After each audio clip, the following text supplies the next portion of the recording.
तिरंगा सिर्फ झंडा ही नहीं, भारतीय बलिदान की भी पहचान है।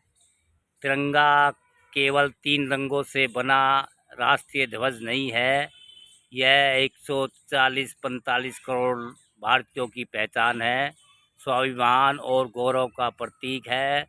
तिरंगे को देखते ही हर किसी के मन में देशभक्ति की भावना स्वतः जाग उठती है। यह लाखों स्वतंत्रता सेनानियों के त्याग, संघर्ष और बलिदान की याद दिलाता है, जिन्होंने भारत को आज़ाद कराने के लिए अपना सर्वस्व न्यौछावर कर दिया। हर बार जब तिरंगा शान से लहराता है तो यह संदेश देता है कि भारत की एकता, अखंडता और लोकतांत्रिक मूल्यों की रक्षा सर्वोपरि है।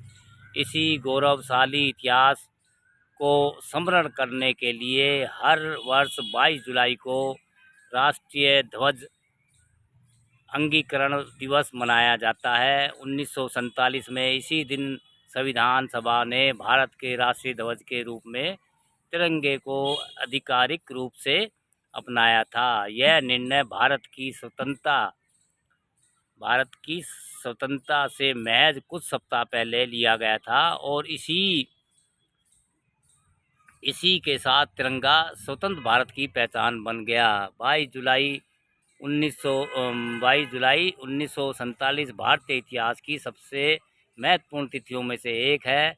इसी दिन संविधान सभा की बैठक में वर्तमान स्वरूप वाले तिरंगे को भारत का राष्ट्रीय ध्वज के रूप में स्वीकार किया गया। इसके बाद 15 अगस्त 1947 को देश की आज़ादी के साथ यही तिरंगा स्वतंत्र भारत के ऊपर पहली बार शान से फहराया गया। 15 अगस्त 1947 से 26 जनवरी 1950 तक यह डोमिनियन ऑफ इंडिया का राष्ट्रीय ध्वज रहा। इसके बाद 26 जनवरी 1950 को भारत के गणतंत्र बनने के साथ ही यही तिरंगा भारत गणराज्य का राष्ट्रीय ध्वज बन गया। आज तिरंगे की पहचान केवल एक झंडे के रूप में नहीं, यह भारत की प्रभुता, स्वतंत्र, लोकतांत्रिक और राष्ट्रीय गौरव का प्रतीक है। भारतीय राष्ट्रीय ध्वज आयताकार होता है, जिसकी लंबाई और चौड़ाई का अनुपात 3/2 निर्धारित है। इसमें 3 समान आकार की क्षैतिज पट्टियाँ होती है। सबसे ऊपर केसरिया रंग साहस और त्याग, शक्ति और निस्वार्थ सेवा का प्रतीक है। बीच में सफ़ेद रंग शांति, सत्य, पारदर्शिता और सद्भाव का संदेश देता है। तिरंगे के सबसे नीचे हरा रंग समृद्धि, उर्वरता, विकास और प्रकृति से जुड़ाव का प्रतीक है। सफ़ेद पट्टी के मध्य में गहरे नीले रंग का अशोक चक्र बना होता है। यह सारनाथ स्थित सम्राट अशोक के स्तंभ से लिया गया है। ये गौतम बुद्ध से लिया गया है और इसमें 24 तीलियाँ होती है।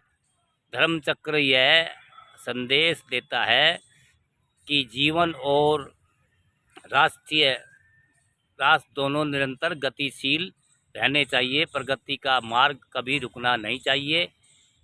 आज जिस तिरंगे को हम गर्व से सलाम या नमस्कार या प्रणाम करते हैं, वह एक दिन में तैयार नहीं हुआ। इसके वर्तमान स्वरूप तक पहुंचने के लिए कई बदलाव किए गए। 1931 में स्वतंत्रता सेनानी पिंगली वेंकैया द्वारा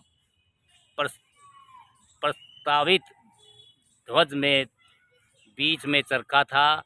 बाद में इसे बदलकर अशोक चक्र शामिल किया गया, जिससे यह राष्ट्रीय ध्वज भारत की प्रगति, न्याय और सतत विकास का प्रतीक बन गया। इसके बाद